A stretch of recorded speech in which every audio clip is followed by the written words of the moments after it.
Once upon a beautiful spring day in ancient Greece, Apollo was looking for someone to join him in a game of discus. He found his beloved Hyacinthus, son of the river god Alpheus, playing with a group of other young men, and after inviting him to play, they spent the entire afternoon hurling the heavy disc-shaped toy back and forth. They were having so much fun that they didn't notice the clouds gathering overhead, but soon the storm broke and the boys scattered to take shelter. Apollo, being the god he was able to outrun the rain, but he saw Hyacinthus standing under the branches of an olive tree, letting the raindrops fall upon his face. Concerned for his beloved's welfare, Apollo hurried over and took shelter under the tree next to him. Hyacinthus looked up at Apollo with gratitude, but then he noticed that the god's presence was causing the raindrops to recoil away from them, forming a perfect circle of sunshine around their heads. And Hyacinthus felt so loved by Apollo in that moment that he reached out and touched the god's cheek. In response, Apollo leaned into the touch, and Hyacinthus realized that he wanted more than anything to be close to this amazing person forever.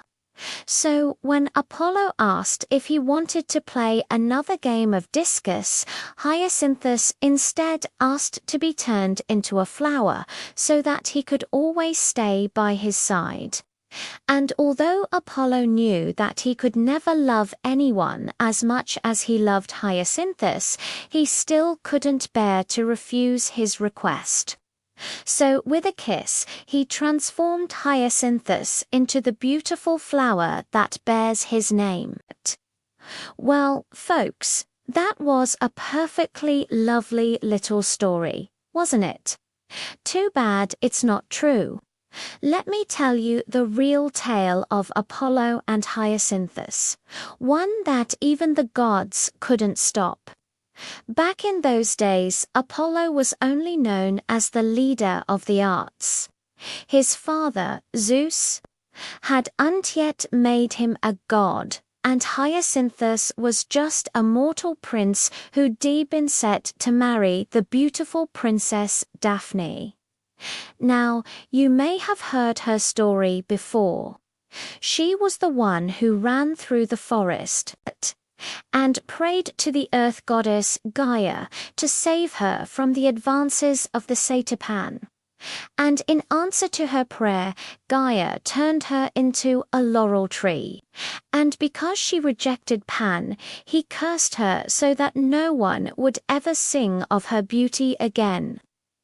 That's where we got the laurel's association with poetry. But our story starts after Daphne is cursed. While wandering through the forest, she came across a beautiful flower that had just bloomed, and she picked it to add to her crown. This flower was unique in that it had 6 petals instead of 4, and its scent was so overpowering that it drove all the animals wild. Realizing that this must be a special flower, Daphne took it to the Oracle of Delphi to find out what it meant. And the oracle told her that she would one day be the bride of a great god. Now, obviously, she was disappointed to hear this, because this prophecy foretold the destruction of her life as she knew it. She'd never be able to marry the man she loved, Pan, or anyone else for that matter, if a god chose her as his bride. But then the god Apollo approached and demanded to know why everyone was paying homage to a flower instead of to him. When he learned that the oracle had claimed the flower was destined to be a bride of the gods, he grabbed it from Daphne's crown and tossed it aside, declaring that no mortal woman would ever be good enough for him. As the flower fell to the ground, however, it landed on the lap of Hyacinthus, son of the river god Alpheus. When he looked down and saw the beautiful blossom, he carefully plucked it from his clothing and placed it in his hair without giving any thought to the prophecy. Hyacinthus was a simple shepherd who lived for nothing more than tending to his flock and playing the citharu. He liked Apollo too. The two often played music together, and Hyacinthus knew that the god enjoyed spending time with him. But he never imagined that Apollo might actually be interested in marrying him. One day while they were playing, Apollo leaned over to Hyacinthus and asked him if he could win a kiss from him. Of course, Hyacinthus agreed, and the god was about to lean in when suddenly he stopped and pulled back.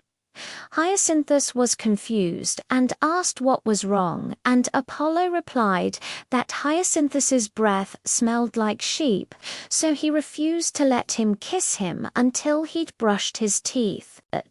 And in a fit of pique, Hyacinthus threw a rock at him, striking Apollo right in the eye. Of course, Apollo could have punished Hyacinthus severely for this insult, but he was already tired of mortals trying to defy him, and he knew that Hyacinthus wouldn't last long anyway. Soon after the incident, Apollo went to Mount Olympus and complained to his mother Leto about Hyacinthus' rudeness, and she suggested that he turn the boy into a flower to teach him a lesson. Apollo didn't want to do this though. He didn't hate Hyacinthus, and he actually really liked him. He just needed to be taught a lesson in humility. So Apollo decided that he'd wait a while and see if Hyacinthus's behavior changed. Unfortunately for him, it did not. One day, Hyacinthus was playing the cithara near the river when Apollo appeared to him in the form of a handsome young man. Apollo introduced himself as Mara's son of Hermes and asked to play the cithara with him. Hyacinthus readily agreed, but when Apollo started singing songs of his own glory, Hyacinthus grew bored and annoyed. He tried to change the subject, but Apollo kept insisting on singing about himself, which drove Hyacinthus insane. So he picked up his cithara and struck Apollo right in the face. This time, Apollo was furious. Hyacinthus had insulted him twice, and the second time was definitely the charm. So he revealed his true form and told Hyacinthus that he was going to be punished for his insolence. He hurled a giant discus at the boy, hoping to kill him instantly, but Hyacinthus shielded his face and the discus struck the back of his head. Mortally wounded, Hyacinthus fell to the ground and begged Apollo for mercy, saying that he didn't mean to hurt him. But the god was unrelenting and stood over Hyacinthus's body, crying out for vengeance. Now, when Hyacinthus's father, Alpheus, heard that his son had been killed, he rushed to Apollo and demanded that he resurrect the boy. When Apollo refused, Alpheus took his side in the argument. In fact, Alpheus liked Apollo very much, and so he bargained with him, saying that if he could bring Hyacinthus back to life just for 1 year, he would give Apollo his undying love and worship. Apollo reluctantly agreed, and so Hyacinthus was brought back to life for just 1 more year. When he returned, though, he was still arrogant and rude and had completely forgotten why he was brought back in the first place. He mocked Apollo and continued to insult him, which drove the god insane. So the following spring, when Apollo was playing discus and the stone struck Hyacinthus's head once more, killing him instantly, he didn't hesitate. This time he carried Hyacinthus's lifeless body to a nearby river and tossed it into the water. Then he went home and sulked for the rest of the year. The other gods and goddesses were saddened by Hyacinthus's death, though, and they wanted to cheer Apollo up. So Athena magically created a field of flowers that covered the ground around Hyacinthus' grave. And every single one of these blossoms was exactly like the one that Apollo had been given all those years ago. Delighted by this gift, Apollo named the flowers hyacinths and declared that no one would ever die if they wore them. And although they don't have the power to cheat death today, they still retain their beautiful appearance and intoxicating scent. But that, my friends, is the end of the myth. And if you're curious about where some of the others come from, you can check out this playlist over here, which contains retellings of the most famous myths from around the world.